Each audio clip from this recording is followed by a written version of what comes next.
Hoy continuamos en nuestro viaje. Hemos tenido un viaje espectacular a través de la epístola de Efesios. Y hoy vamos a estar viendo algunos cuantos versículos. Yo voy a tratar de ir rápido porque quiero cubrir 17 versículos, lo cual no es tan fácil. Pero recuerden que esto está siendo complementado los martes en el estudio que estamos teniendo. Si usted quiere recibirlo, nada más nos avisa. Y ha sido espectacular las dudas que se han aclarado, los tópicos que sean, y este martes tenemos un tópico que va a desafiar a más de uno, porque lo que vamos a ver este martes tiene que ver con si el Señor realmente descendió al infierno o al Hades, como algunos dicen, como hay algunas predicaciones por ahí. Vamos a estar viendo eso en Efesios. No me voy a adelantar a eso, pero quiero que vayan conmigo a ese mismo capítulo, Efesios 5, versículos 1 al 17. Y la idea principal para este mensaje es llamados a vivir de acuerdo a nuestra naturaleza como hijos de Dios. Se lo repito, llamados a vivir de acuerdo a nuestra naturaleza como hijos de Dios. Usted lo puede ver, está siendo proyectado en la pantalla.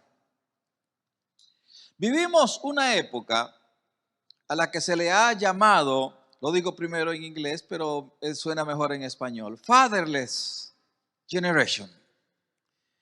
Una generación sin padres. Dolorosamente. Una encuesta nos dice que 57% de los niños de color, que el 31.8% de los niños hispanos y 29.9% de los niños blancos viven en hogares solo con su madre. No hay un padre. Y esto se ha vuelto una epidemia en nuestros días y la iglesia lucha contra esto, obedeciendo al llamado de Dios para los hombres, para que tomen la posición que Dios ha ordenado para nosotros como varones. A diario, o por lo menos una vez a la semana, escuchamos aquella expresión, like father, like son. En español podríamos decir que es de tal palo, tal astilla. Una generación sin padre. ¿De dónde sacamos nosotros los hombres la verdadera imagen para ser padres? ¿De dónde podemos nosotros, más bien hacia dónde o hacia quién podríamos nosotros arrimarnos para poder tener la imagen, el reflejo, la buena conducta, el buen caminar de un padre? Muchos de nosotros caminamos en esta vida de esa manera. Si preguntara, algunos de ustedes me dirían, mi papá estuvo en casa pero no estaba. Algunos podrían decirme, yo crecí sin la imagen de un padre y por eso me ha ido mal en el matrimonio que tuve, porque no buscaba un esposo, buscaba un padre más bien. ¿Sí? A esta generación se le ha denominado una generación sin padres. Y los que somos creyentes tenemos la enorme dicha y el enorme privilegio de poder contar con un Padre Celestial, que es la verdadera imagen de cómo debe ser un padre. Así que vamos a ir al capítulo 5, versículo 1, y comenzamos leyendo ahí donde dice, sed pues imitadores de Dios como hijos amados. Ahora, para ser hijos amados, alguien tiene que resultar un padre. Para ser hijos amados, alguien tiene que mostrarse siendo un padre. Y si nosotros somos hijos amados y debemos imitar a Dios, quiere decir que nuestro Padre es nuestro Dios. Enorme privilegio. Así que nuestro primer llamado es que recibimos de parte de Dios una orden. A quien debemos imitar es a nuestro Dios, es lo que dice el versículo 1. Y no se nos olvida lo que dice Juan 1:12, ese versículo que todos ya hemos leído, ya conocemos más. A todos los que le recibieron, a los que creen en su nombre, les dio potestad de ser hechos hijos, de ser hechos hijos. Dios nos ha dado ese honor de ser llamados sus hijos. Y en esa condición, en la condición de hijos, hemos recibido o obtenido privilegios. Y esa naturaleza interna, por esos privilegios de ser hijos de Dios, ha comenzado un cambio, una metamorfosis en nuestro interior para poder, oiga la palabrita, para poder congeniar con la naturaleza de Dios. En otras palabras, al convertirnos en hijos de Dios comienza una transformación interna. Por eso es que ya no tenemos el mismo carácter, por eso es que ya no tenemos la misma forma de hablar, por eso es que ya no tenemos los mismos pensamientos, las mismas actitudes que por años han gobernado. De pronto, cuando nos hemos convertido en hijos de Dios, han dejado de ser para dar paso a unas nuevas actitudes. De pronto, aquellos frutos negativos que había, aquella imagen negativa que teníamos de nosotros mismos, empezó a cambiar porque dentro de nosotros comenzó una revolución. Una revolución que solo el Espíritu Santo y la palabra van gestando y gestando, y usted y yo empezamos a ser gente diferente. ¿Qué le pasó? ¿Cómo es que ahora ya no es como antes? Antes tú eras loco en la forma de hablar y ahora tú eres pausado y tú eres muy ecuánime en la forma de expresarte. Sí, porque es algo que Dios va haciendo en el corazón del hombre para que nos vayamos pareciendo día a día para con Él. Por eso el versículo dice: sed pues, y es una ordenanza, es un imperativo, sed pues imitadores de Dios como hijos amados. Siempre he dicho, más bien, la gente ha dicho que mi hijo se parece a mí. Y a manera de broma digo yo, pobrecito mi hijo si se parece a mí. Porque no soy el espectro de la belleza que podríamos decir. Soy bello, amén, eso es lo que dice el Señor. El que diga otra cosa es falso profeta. Pero somos bellos a Dios, gracias. Vamos, usted y yo nos parecemos en alguna forma a nuestro Padre, porque Él nos ha constituido sus hijos. Y como hijos creyentes debemos seguir las pisadas, el ejemplo, la conducta de nuestro líder. Otra vez, como creyentes debemos seguir las pisadas, el ejemplo, la conducta de nuestro líder. Y por cierto, hablando de líderes, usted y yo tenemos que considerar como de suma importancia que el creyente no debe dividirse, no debe tomar partido entre este líder, entre este guía, entre este ministro y este otro. Uno de los grandes errores que en la actualidad se ha cometido es que el hombre persigue hombres.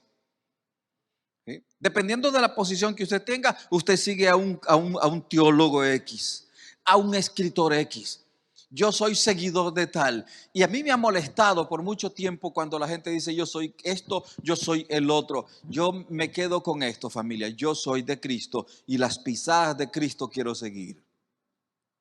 Y cada vez que he empezado a poner mis ojos sobre un hombre, yo no sé, mejor no pongo los ojos en nadie. Porque de pronto, ¡plum!, sale un brote por ahí de esta persona. ¿Sí? Me ha pasado desde que comencé en el Señor. Había un nombre que sonaba por todos lados y oficinas por todos los países del mundo y ¡plum!, de pronto una bomba. Algo que el hombre cometió que deshonró el nombre del Señor. De pronto, viviendo en Guatemala, nos tomábamos fotos con un líder que era cristiano y todo lo demás. Y de pronto, ¡plum!, otra bomba. Rompí la foto que tenía de él. Otro día, seguíamos a alguien, que no quiero mencionar nombres porque no me corresponde a mí. Y hasta fotos teníamos con ese gran líder y ¡plum!, otra bomba. Y todo lo que se había generado en favor de esta persona se nos cayó.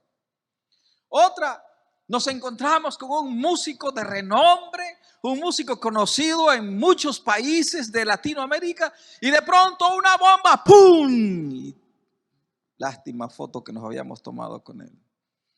Por eso nuestro seguir debe ser a Cristo Jesús. Y lo que nos dice la palabra es que pongamos los ojos en Cristo, quien es el consumador de la obra. Pablo se encontró con una situación peculiar en la iglesia de los Corintios y él tuvo que llamarle la atención a ellos. Él tuvo que decirles: hey, están cometiendo un error. Pablo les exhorta diciéndoles: he sido informado que hay entre vosotros contiendas. ¿Y por qué hay contiendas? Porque algunos dicen yo soy de Pablo, yo de Apolo, yo de Cefas, y otros dicen yo soy de Cristo. ¿Y sabe qué es lo que más me molestó cuando yo estaba leyendo ese pasaje? El que pusieran a Pablo, a Apolos, a Cefas al mismo nivel de Cristo. Porque no hay ni un solo hombre en la humanidad que pueda estar al mismo nivel de Cristo. No lo hay. Por muy santo que lo llamen y por muchos milagros que haya hecho y por mucha obra humana que pueda haber realizado, no hay hombre que pueda estar al mismo nivel de mi Redentor y Salvador. No lo hay.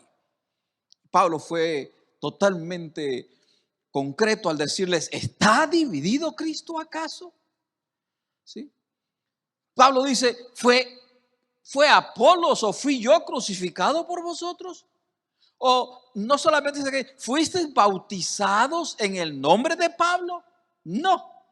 Entonces nosotros tenemos que seguir las pisadas de alguien más. Es lo que comienza. Imagínense, apenas estamos en el versículo 1 y son 17 los que voy a cubrir. Déjenme ir un poquito más rápido, por favor.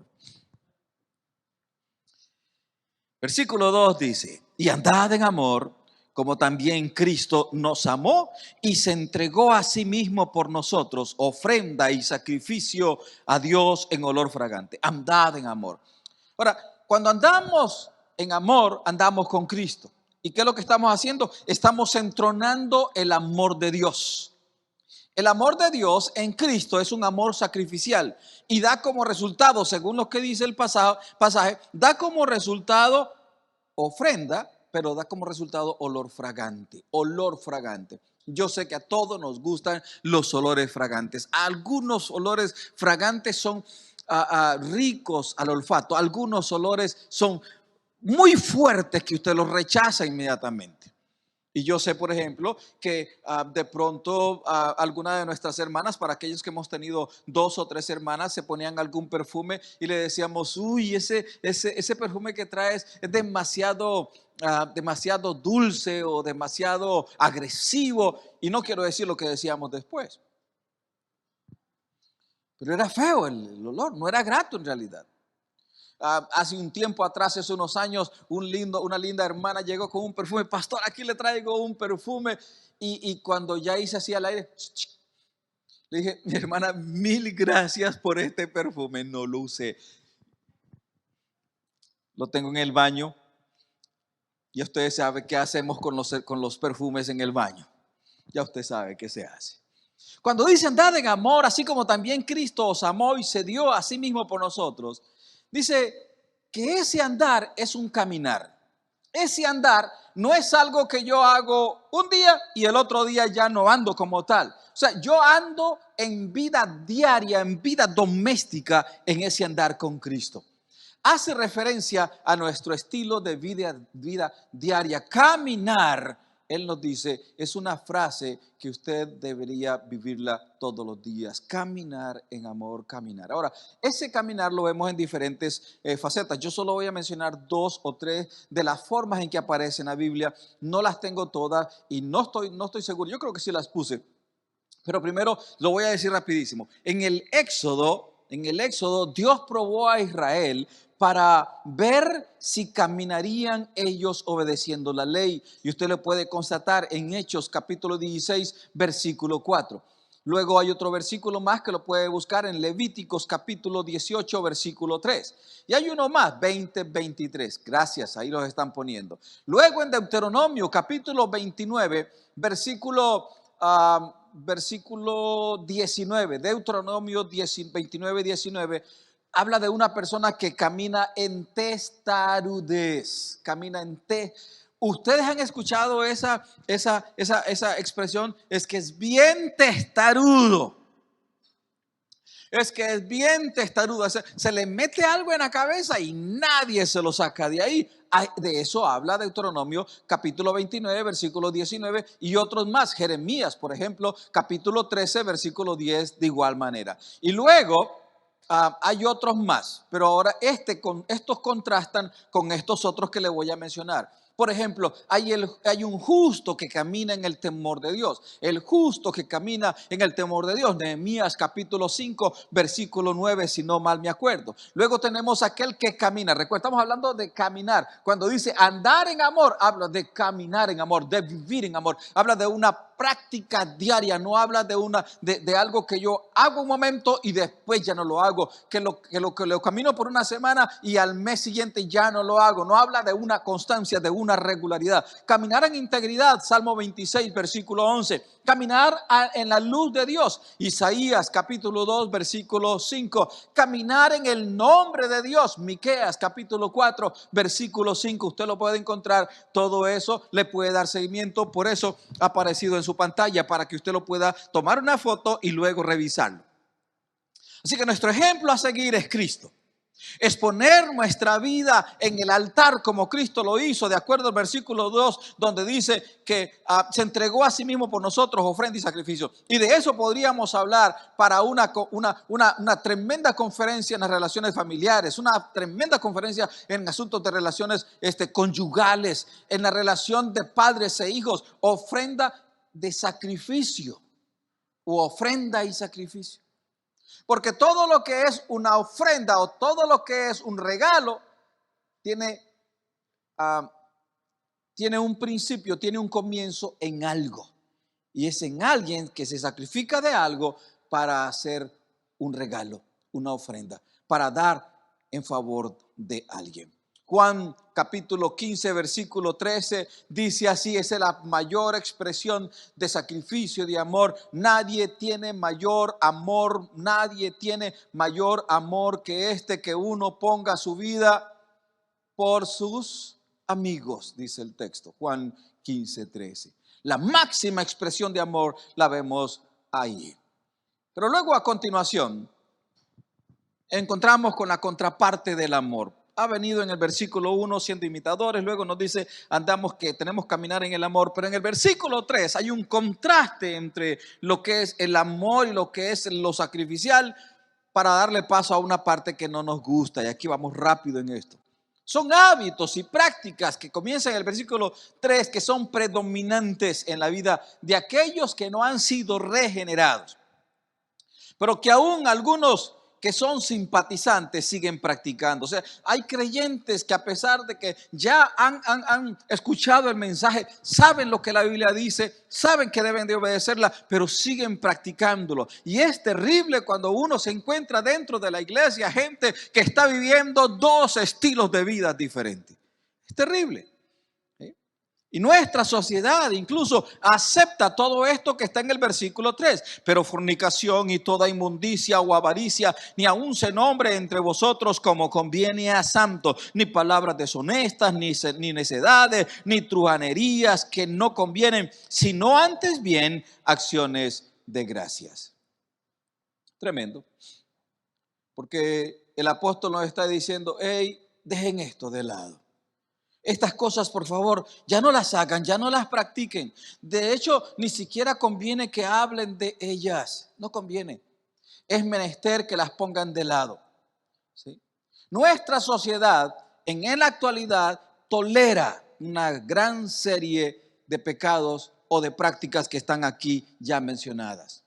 De hecho, estas prácticas en algunas culturas implican prisión si alguien las practica.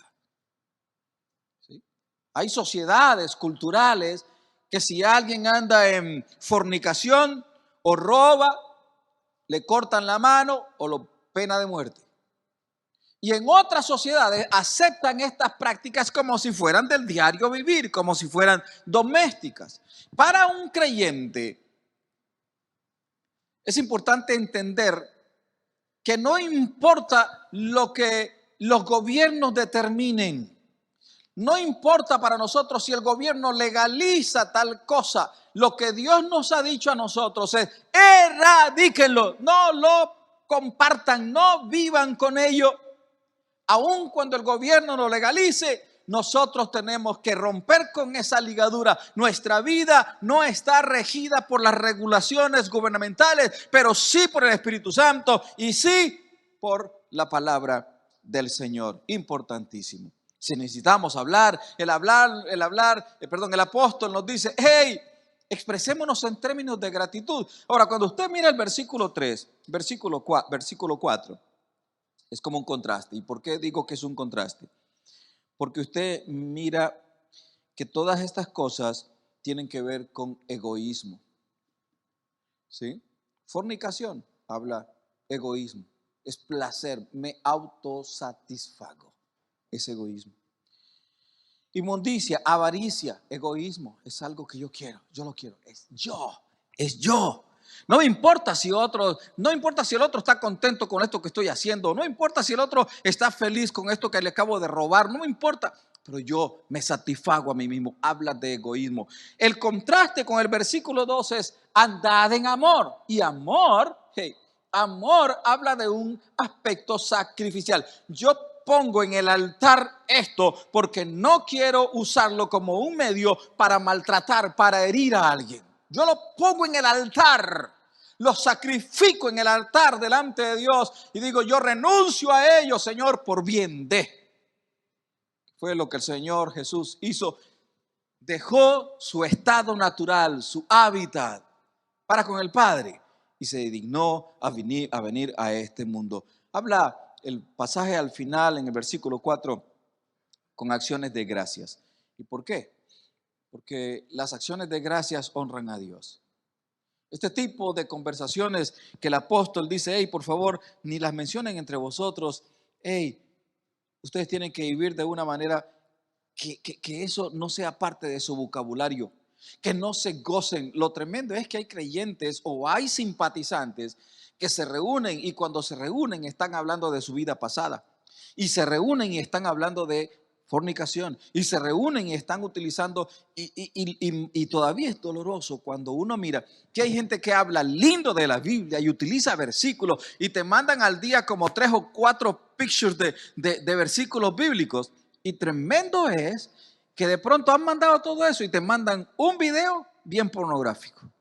O te mandan un video lleno de alusiones de doble sentido. Si el apóstol, hey, hablen de eso. Y esto me lleva al versículo, al punto número 2. Y leamos en el capítulo 5, versículo 5, porque sabéis esto, que ningún fornicario, inmundo o avaro que es idólatra tiene herencia en el reino. Esto me lleva a ver el punto 2. ¿Por qué? Porque si ellos no tienen parte en el reino, entonces quiere decir que yo formo parte de otra sociedad. Yo formo parte de la muchedumbre del reino de Dios, la cual difiere del reino de las tinieblas. Ellos no tienen herencia en el reino de Cristo y de Dios. Versículo 6, nadie os engañe con palabras vanas, porque por estas cosas viene la ira de Dios sobre los hijos de desobediencia. Para que en estos versículos de 5 hasta el 14 uno se encuentra con la contraparte de vivir en medio de la inmundicia, de erradicar todo eso, quitarlo de medio de nosotros para vivir de acuerdo a Dios. Y en este punto, así como Cristo, debemos vivir así como Cristo es luz, nosotros debemos ser luz. Eliminar las tinieblas de nosotros. Capítulo 5, 5 al 14. Así como Cristo es luz, se lo estoy repitiendo, el segundo punto, nosotros debemos ser luz y eliminar las tinieblas de en medio de nosotros. ¿Qué es lo que hace el creyente entonces? Debe eliminar las inmundicias, porque por ellas viene el juicio de Dios, es lo que dice el versículo 5 al 7. Nadie os engañe con palabras vanas, versículo 6, porque por estas cosas viene la ira de Dios sobre los hijos de desobediencia. No seáis pues partícipes con ellas. No lo seáis. Somos catalogados como engreídos cuando osamos decir que si morimos vamos al cielo. No sé si le ha pasado a usted. Somos catalogados como eso. Se molesta el mundo cuando en vista de la conducta vivida les decimos que esos que practican tales cosas no heredarán el reino. ¿Sabe por qué? Porque la sociedad quiere poner tanto al que es justo como al que es injusto, a los dos los quiere meter al reino de Dios. ¿Sí? Y para muestra un botón, usted va a un funeral, el tipo o la tipa vivieron sin Dios, vivieron a sus anchas, hicieron lo que les dio la gana. Y cuando pasa la gente a decir, hay alguien aquí que quiere decir unas palabras, alguien pasa por ahí y dice, ay, yo conocí a Roberta. Y Roberta era una alma de Dios. No le hacía mal a nadie. Y Roberta, en los momentos más difíciles, estaba ahí. Y Roberta, y seguramente más de uno por ahí dice, yo la conocí a Roberta. No sé cuál Roberta conoció. No sé con cuál Roberta usted se encontró, señor o señora. Pero la Roberta que yo conocí, y no lo dice nadie, pero alguien por ahí lo está gestando en su corazón, en su mente, porque esa Roberta vivió una vida de libertinaje total, sin tratar o buscar de agradar a Dios nunca. Es tremendo, ¿no? ¿Por qué? Porque cuando la Biblia me dice que yo debo comportarme de tal manera, yo debo obedecer a esa palabra para buscar agradar a Dios. Lo primero, para buscar agradar a Dios, para cumplir con su palabra. Y entonces eso me aleja de que Dios me saque, me aleja de que Dios me haga me incluya más bien en ese camino hacia el infierno, me aparta para que yo sea un hombre elegido, una mujer elegida para vivir en el reino de Dios. Es una de las cosas que a mí me gusta. Dios nos ha llamado a que seamos luz. Y cuando somos luz, cuando sucede ese cambio en nosotros, yo empiezo a vivir como para con el Señor, para con Cristo. Mi imagen, mi forma de vida cambia totalmente. Mi interior va siendo cambiado completamente. Eso lo hace Dios. Es la única manera en que el hombre puede ser apartado de la ira de Dios. Por eso la Biblia dice, no seáis partícipes con ellos, no se gocen con ellos, no le den aceptación a lo que ellos hacen. Y ya lo decía el Señor Jesús a Nicodemo en Juan capítulo 3, versículo 3, cuando le dice, el que no naciere de nuevo, no verá, no entrará, no verá el reino de Dios. El que no naciere, ¿cómo nacemos de nuevo? Dentro de nosotros. Versículo 6, nadie os engañe con palabras vanas. Nadie os engañe. ¿Y por qué dice Pablo eso? Pablo había advertido sobre algunos individuos que andaban rondando las iglesias en aquel entonces, enseñando que algunas prácticas y desobediencias no eran pecado. Y lo tremendo es que decían ellos, y además Dios no presta atención a eso. Como quien dice, Dios tiene tantas cosas en que pensar, que eso que tú haces es nada para Él. Dios no lo toma en cuenta. Tremendo. Y esa era la forma de pensar de los griegos en aquel entonces. Los griegos decían, yo puedo hacer lo que yo quiera con mi cuerpo. Lo importante es el espíritu, decían ellos. Es tremendo. Increíble que pudieran pensar de esa manera. Porque la Biblia me dice a mí que yo soy templo del Espíritu Santo. Entonces lo que yo haga con mi cuerpo afecta mi relación con el Espíritu Santo. Y la relación que yo tenga con el Espíritu Santo, si es afectada, ¿qué es lo que dice la palabra? Lo contristamos. ¿Y qué es lo que sucede cuando es contristado? Apagamos la voz de Dios dentro de nosotros. La única voz de Dios para el hombre viene a través del Espíritu Santo, usando también su palabra. Es la única voz de Dios para nosotros. La voz que nos dice algo está mal, lo que estás haciendo no es correcto. Así que en el punto B, el creyente debe andar en la luz, porque Cristo es luz. Versículo 8 al 10 dice, porque en otro tiempo erais tinieblas, mas ahora sois luz en el Señor. Andad como hijos de luz, porque el fruto del Espíritu es en toda bondad, justicia y verdad. En otro tiempo éramos tinieblas, pero ahora somos luz. Tremendo. Ahora somos luz. Y yo quiero que usted medite, porque el versículo 10 dice, comprobando lo que es agradable al Señor. En otras palabras, cuando yo soy luz, yo agrado a mi Señor.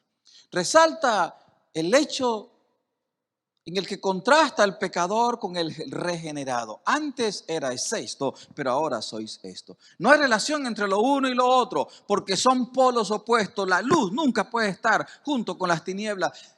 ¿Quién gana siempre cuando hay luz? La luz. Si ponemos luz donde está todo lleno de oscuridad, ¿quién ganará? Ganará la luz. Y déjenme contarles un pequeño testimonio mientras me van preparando y me van lanzando el video. Me acuerdo que fuimos a un retiro de jóvenes, muy cerquita de la playa. Habíamos viajado 5 horas en autobús. Cuando llegamos allá, nos enseñaron los lugares donde íbamos a dormir y nos dijeron a las 10:30 de la noche las luces se apagan. No hay más, nadie puede ir a la playa, nadie puede salir del recinto. Y bueno, ya nos dieron todas las indicaciones. Y aquí viene la parte interesante. Uno de los que era un predicador muy amigo mío, dormimos en la misma cabaña, como a eso de la 1 de la mañana se despertó. Y eso nos puso los pelos de punta a todos. Se despertó pegando gritos y decía así él: no veo nada. No veo nada, me quedé ciego, no veo nada. Y de pronto yo pensé que sí, había pasado eso, que estaba ciego. Pero ¡plas! Alguien corrió a la puerta, le hizo clic al switch. Claro, no veía nada porque aquello era oscuro totalmente. Sí, como dicen por ahí, era la boca del lobo, no se miraba nada. Usted abría los ojos y por más que quisiera ver algo, no miraba nada. Y el hombre creyó que se había quedado ciego porque abrió los ojos y no vio nada. En cuanto el switch clic, la luz llegó y él vio de nuevo. ¡Oh, milagro! Tremendo milagro se dio. Sí, la luz siempre triunfa. Y déjenme decirle mientras van escuchando y viendo este video, la luz es importante en nuestra vida. Usted y yo hemos sido convertidos en luz para este mundo oscuro. Y yo quiero que usted medite. Hay 3 elementos que que el apóstol Pablo menciona aquí, y son bondad, justicia y verdad. Y yo quiero hacer hincapié en ellos. ¿Por qué? Porque es importante que miremos por qué son 3 elementos que podríamos encontrarlo a la luz o en otros pasajes, lo podríamos comparar con otros versículos. Yo quiero que usted los vea por qué. A lo mejor nunca le ha puesto atención que aparezcan ahí esos 3: bondad, justicia y verdad. Somos luz. Dios nos ha llamado a que seamos luz. El creyente debe reprender las obras de las tinieblas. La primera característica que está ahí es bondad. Habla de excelencia moral. Es el hacer voluntaria y sacrificialmente cosas por otros. Es hablar de aquella característica en la que yo me desvivo por amar a los demás. Eso habla de bondad.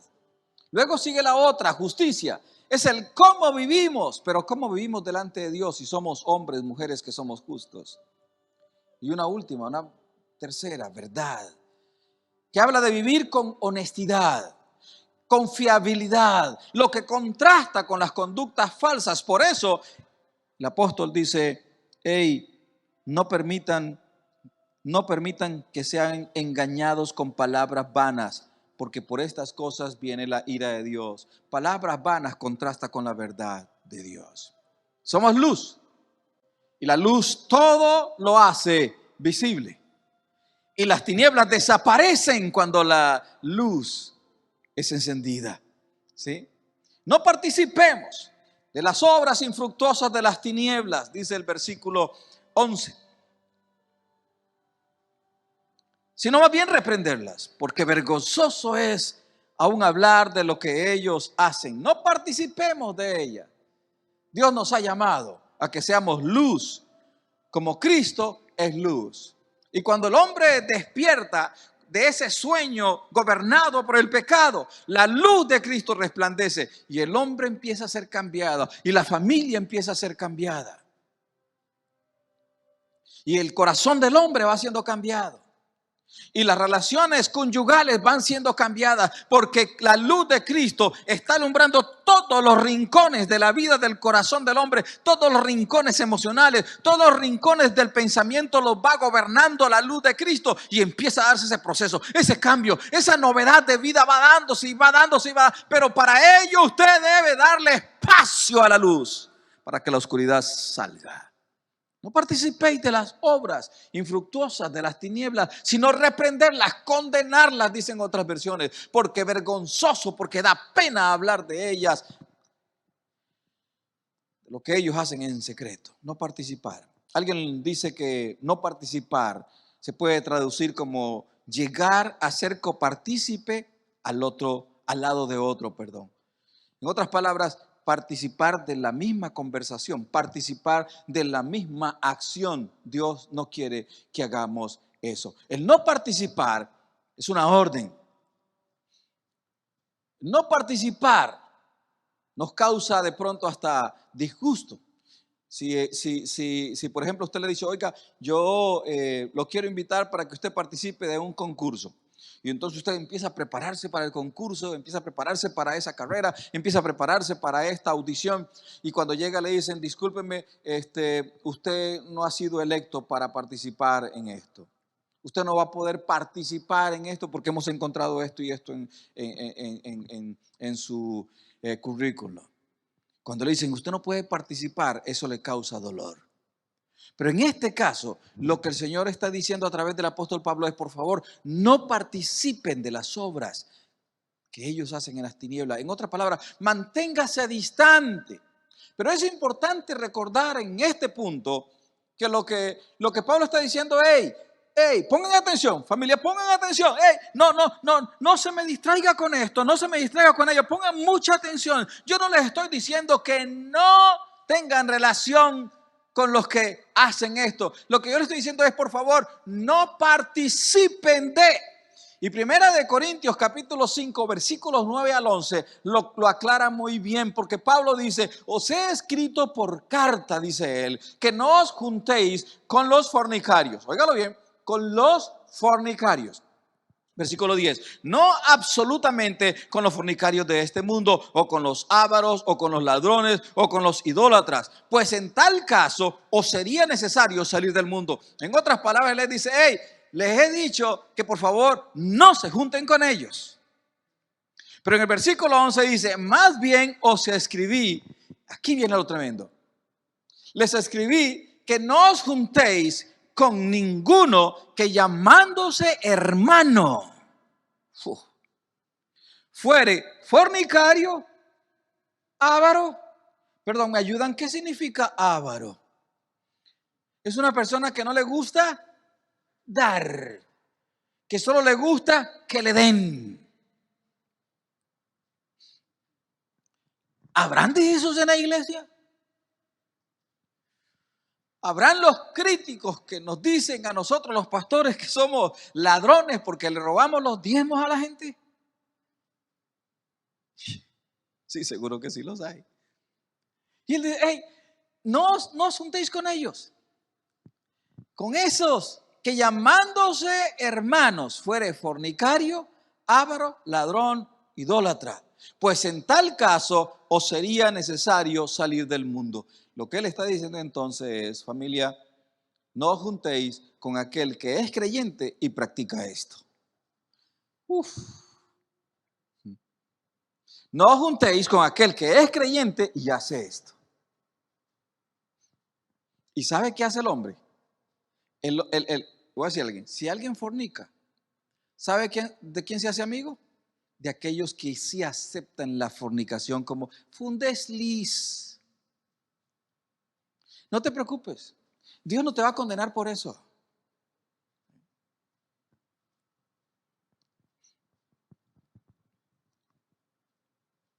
No absolutamente, dice Pablo. Idólatras, ladrones. Voy a ponerlo un poquito más serio. ¿No hay gente que le roba la gloria a Dios? ¿No hay gente que le roba la gloria a Dios? ¿Son ladrones? Un poquito más extremo. Aunque literalmente lo que está diciendo ahí es de quitarle algo a alguien. Eso es literalmente. Cuando en el versículo que sigue dice, ya voy terminando, familia. Versículo, ah, versículo 13. Mas todas las cosas cuando son puestas en evidencia por la luz, son hechas manifiestas porque la luz es lo que manifiesta todo. Por lo cual dice, despiértate tú que duermes y levántate de los muertos y te alumbrará Cristo. Y ahí me encanta porque este es el mensaje final del apóstol hasta el versículo 14. Y luego en el versículo 15 en adelante, yo me encuentro con unas partes que son importantísimas, pero que las voy a tocar el martes porque esto va a requerir de casi por lo menos una hora de explicación, cuando en el versículo 18 dice, no os embriaguéis con vino en lo cual hay disolución. Pero continuando leyendo en el versículo 15, mirad pues con diligencia cómo andéis, no como necios, sino como sabios, aprovechando bien el tiempo porque los días son malos. Por tanto, no seáis insensatos, sino entendidos en cuál es la voluntad de Dios. Termino con esto, familia. El llamado de Pablo aquí es que seamos imitadores de nuestro Padre, de nuestro Dios. Luego nos dice que tenemos que ser luz en medio de las tinieblas. Luego nos dice que por favor no participemos de las obras inmundas de algunos que dicen ser creyentes, pero todavía siguen viviendo como que no lo son. Y créanme, si yo tuviera que enumerar la cantidad de gente, y con dolor lo digo, hasta de discípulos que han sido extremadamente amados, queridos, que los hemos cuidado y que de pronto en un arranque carnal se han dejado llevar por sus pasiones y han incurrido en el adulterio o en la fornicación. Y lo han tomado tan livianamente que para ellos no es pecado. Y yo creo que para el cristiano hay un nivel pecaminoso que es un poquito más radical que para el que está fuera del Señor. Por ejemplo, si yo le pregunto a uno de los creyentes nuestros de la iglesia, que son convertidos al Señor, que son entregados, que sirven al Señor, yo le pregunto, ¿para ti qué es más pecado? ¿La mentira o el robo? O le pregunto, ¿qué es más pecado para ti? ¿El pensar mal de otro creyente o el hacer una acción de mal para con otra persona? ¿Cuál sería más pecaminoso para usted como creyente? ¿El pensar mal o el accionar mal hacia otra persona? ¿Cuál sería? Alguien que me lo grite desde ahí. Quiero escucharlo a través de las bocinas del televisor o de las bocinas de tu estéreo. ¿Cuál sería para un creyente ya caminado, ya maduro en el Señor? ¿Cuál sería más pecado? Seguramente que me dirán que aquel que tiene pensamientos negativos. ¿Por qué? Porque él ya está en otro nivel. Porque ese creyente ya no está al nivel de aquellos que se le hacía lo más difícil el superar un pecado que la carne se lo demandaba y se lo demandaba. Ya lo superó. Hay creyentes que ya no tienen problema con el carácter porque eso es algo del pasado. El Espíritu Santo lo ha controlado. Hay creyentes que antes robaban y robaban. Yo levanto la mano, yo soy el primero. Y ya no más, ya no pasó más. ¿Por qué? Porque lo hemos superado. Dios lo ha hecho en nosotros. Hay otros que utilizaban la mentira para cada cosa, para cada cosa. No hay razón por la cual mentir y ellos mienten. ¿Sí? Pero de pronto, como creyente en Cristo, ya no mentimos. Entonces, esa parte ya la vencimos. Pero hay otras áreas en las que el Espíritu Santo nos está diciendo a nosotros como creyentes, no las hagamos. Tenemos que ser luz. Y ser luz habla de poder manifestar la misma conducta, el mismo caminar, el mismo hábito, basado y fundamentado en el amor, con lo que comenzamos el sermón. Dice, sigamos, imitemos a Dios que nos ha considerado como hijos suyos. Y al final del versículo nos dice, despiértate, tú que duermes, levántate y te alumbrará Cristo. Habla a aquellos que no conocen a Cristo y que le dice, hey, tienes la oportunidad de conocerle. Hay una dicha en mi corazón. Más de 30 años atrás, la luz vino a mi corazón.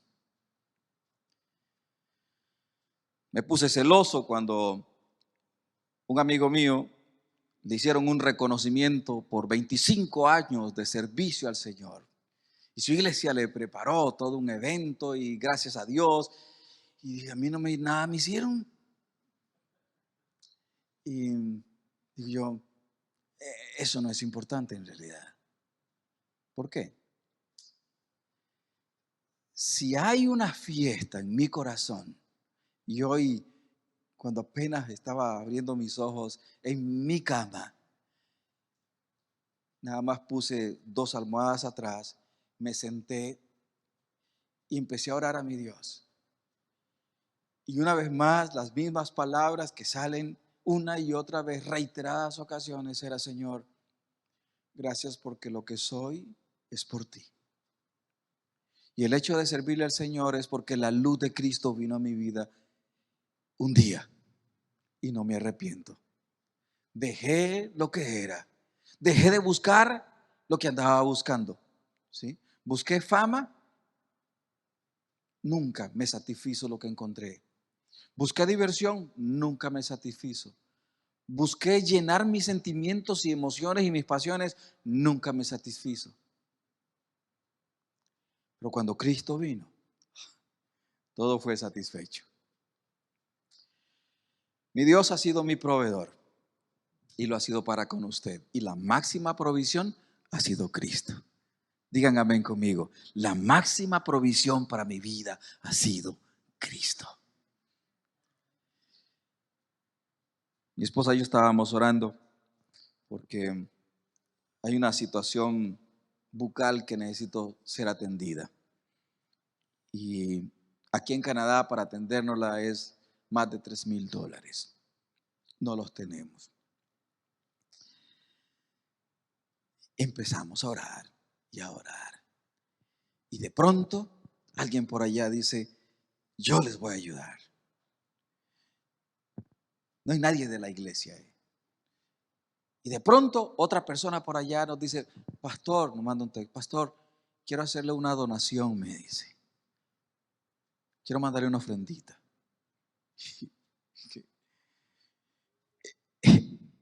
Ese es mi Dios, ese es tu Dios. El que ha provisto la luz de Cristo. Y ante esa luz, usted y yo vivimos. Eso es lo que nos dice Efesios capítulo 5, versículo 1 hasta el 17. Continuará.